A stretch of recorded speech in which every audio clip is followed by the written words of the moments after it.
Merci de choisir Nile TV International. Mesdames et messieurs, bonjour et bienvenue à cette nouvelle émission de Midi au Caire, un programme qui vous présente tout ce qui s'est passé sur la scène égyptienne ces dernières 24 heures. On va parler tout d'abord de la visite du président Abdel Fattah el-Sisi à Bruxelles, en Belgique, pour participer au 6e sommet de l'Union africaine et de l'Union européenne qui se tient les 17 et 18 février au siège de l'Union européenne. Le porte-parole de la présidence a déclaré que le sommet Afrique-Europe de cette année doit se focaliser sur la vision commune de l'agenda 2030. Les détails dans ce compte rendu.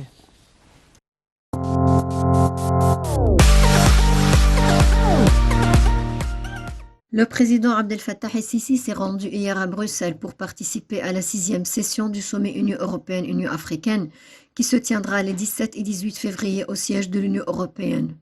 Le porte-parole de la présidence a déclaré que le sommet est intitulé Afrique-Europe, une vision commune pour 2030, alors que sa première session s'est tenue au Caire en 2000, au cours de laquelle on a établi les mécanismes de partenariat entre les deux parties à travers le programme d'action du Caire, tout en tenant compte que la partie européenne est l'un des partenaires internationaux les plus éminents avec lesquels l'Union africaine souhaite renforcer ses liens, notamment en ce qui concerne les dossiers de développement et de maintien de la paix et de la sécurité internationale, ainsi que la consultation en cours entre les deux parties sur la manière de relever les défis communs.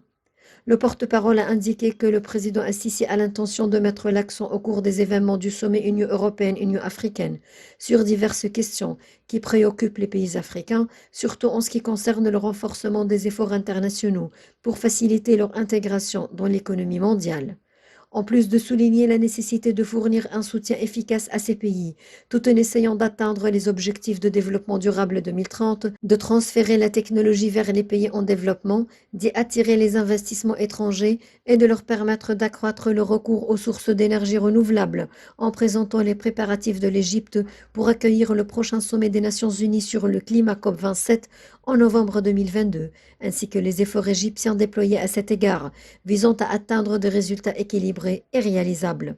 Outre la promotion à élaborer une vision commune pour soutenir et financer le continent africain pendant la pandémie de Covid-19, tout en facilitant l'accès à la distribution équitable des diverses technologies liées à la pandémie, en particulier la production de vaccins.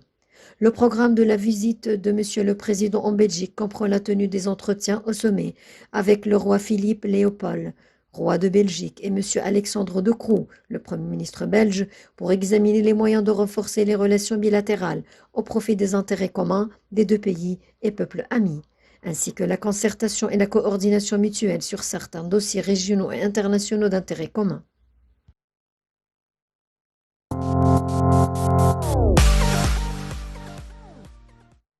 Donc, les 17 et 18 février, quelques 80 dirigeants africains et européens sont attendus à Bruxelles pour le grand sommet Union européenne-Union africaine.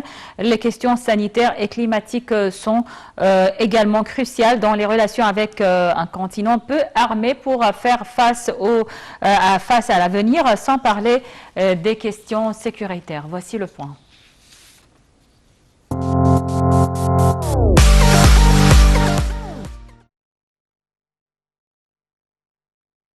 Les 17 et 18 février, quelques 80 dirigeants africains et européens sont attendus à Bruxelles pour le grand sommet Union européenne-Union africaine. Profitant de la présidence tournante du Conseil de l'Union européenne, Emmanuel Macron se met en scène avec l'Afrique, avec laquelle il veut refonder un New Deal économique et financier, estimant la relation un peu fatiguée entre les deux continents.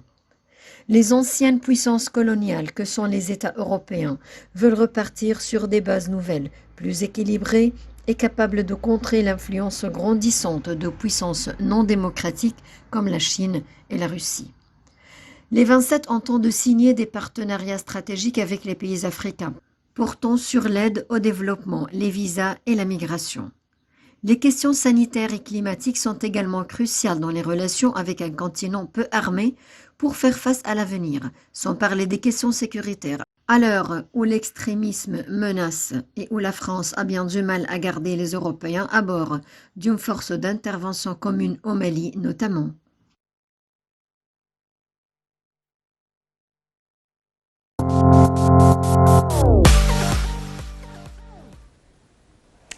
Bon, alors pour discuter plus de ce sommet Union africaine-Union européenne, on a en ligne M. Raouf Ghaffar, qui est expert en économie. Bonjour, monsieur. Bonjour.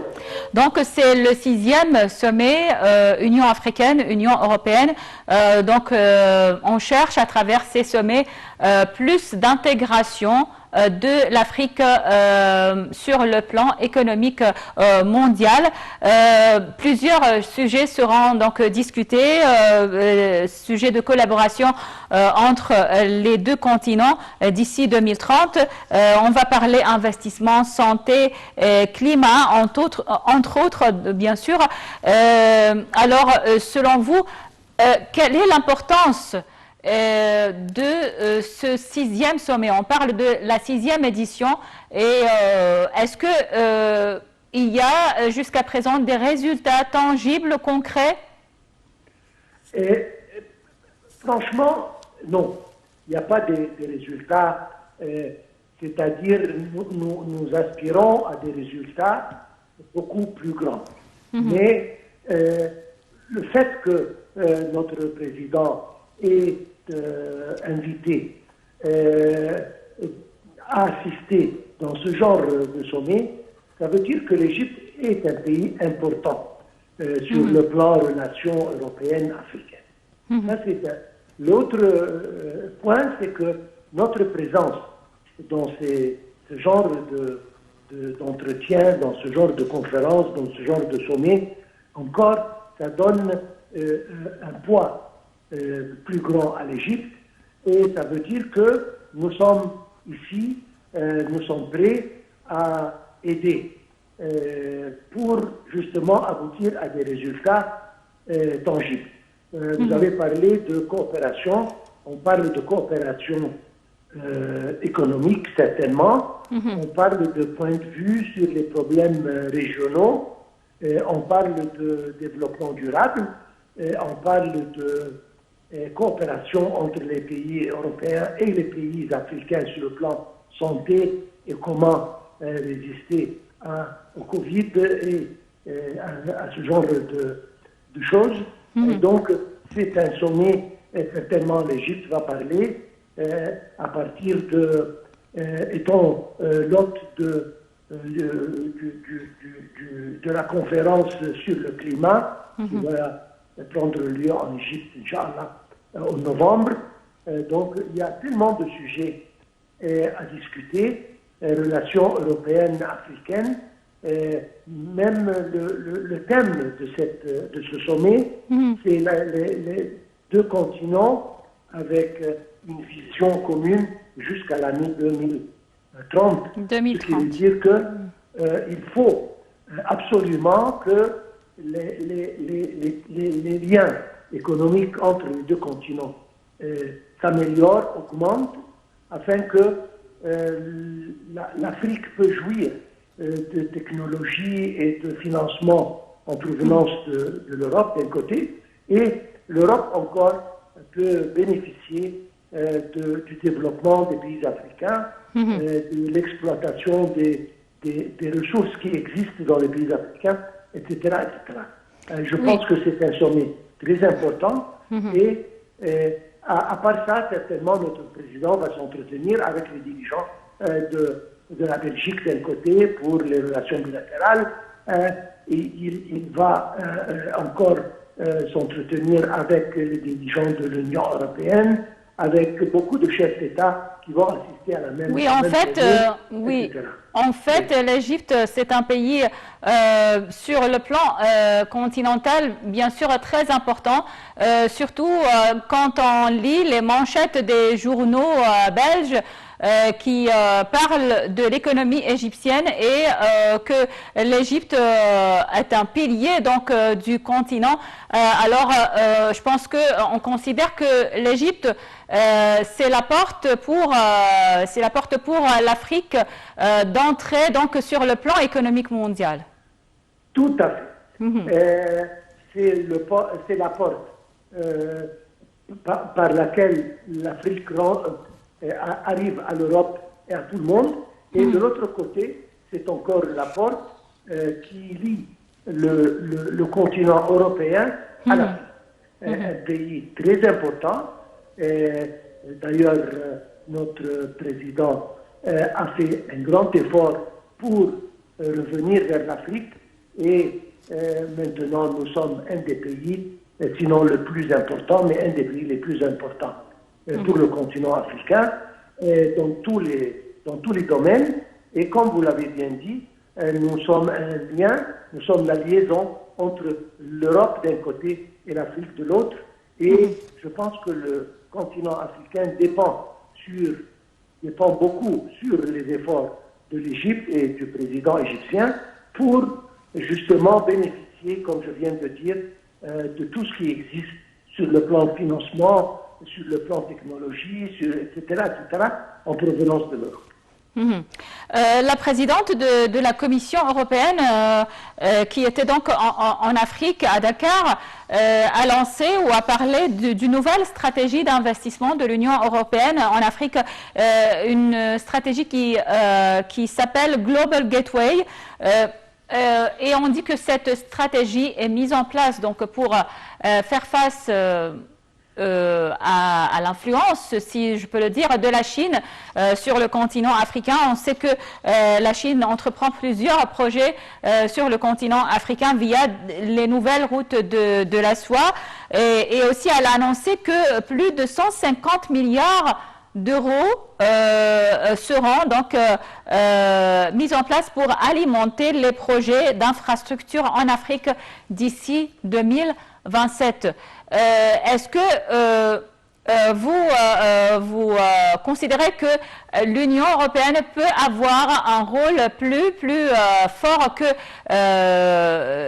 ou une présence plus forte que la présence de la Chine dans le continent africain sur le plan économique, et aussi comment faire pour une autre question très importante, comment faire pour que la relation entre l'Union européenne et l'Union africaine soit une relation gagnant-gagnant, un rapport gagnant-gagnant, que les pays européens n'exploitent pas les richesses de l'Afrique encore une fois? Premièrement, vous l'avez dit, c'est une compétition. Malheureusement, l'Europe s'est absentée un tout petit peu de l'Afrique, bien que l'Europe existait dans le continent africain pour des centaines d'années, c'est-à-dire occupation et tout, mais maintenant, même après l'indépendance des différents pays africains, il y a toujours les liens entre l'Europe d'un côté, France, Belgique, Angleterre, etc., et les pays africains qui étaient jadis occupés. Mais nous voyons que le monstre chinois, il arrive avec une très grande force et pour se placer dans le continent africain. Les investissements chinois sont partout en Afrique.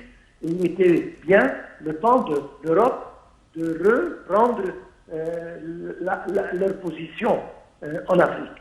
Et je pense que, comme vous l'avez dit, oui, si jamais le continent européen tend la main à l'Afrique, c'est une situation gagnante des deux côtés. Les Européens, ils connaissent l'Afrique un peu plus que les Chinois, et ils peuvent, et ils savent d'ailleurs comment utiliser les ressources qui existent pour le bénéfice des deux côtés. Et le fait qu'ils se sont décidés de placer des investissements au-delà de 100 et quelques milliards d'euros, ça veut dire qu'ils ont un peu, je ne veux pas dire peur, mais ils veulent absolument regagner leur position en Afrique sur le plan économique et ne pas céder à la Chine tout le continent pour faire ce que bon leur semble. Alors, ce genre de sommet, ça aide disons, à aller plus vite vers cette direction. Et j'espère que nous allons sentir ce qui va arriver en Afrique après ce genre de sommet. Oui, on l'espère bien sûr, voir les fruits de cette coopération, de ce partenariat Union européenne-Union africaine. Merci beaucoup, Monsieur Raouf Ghaffar, expert en économie, et passez une excellente journée.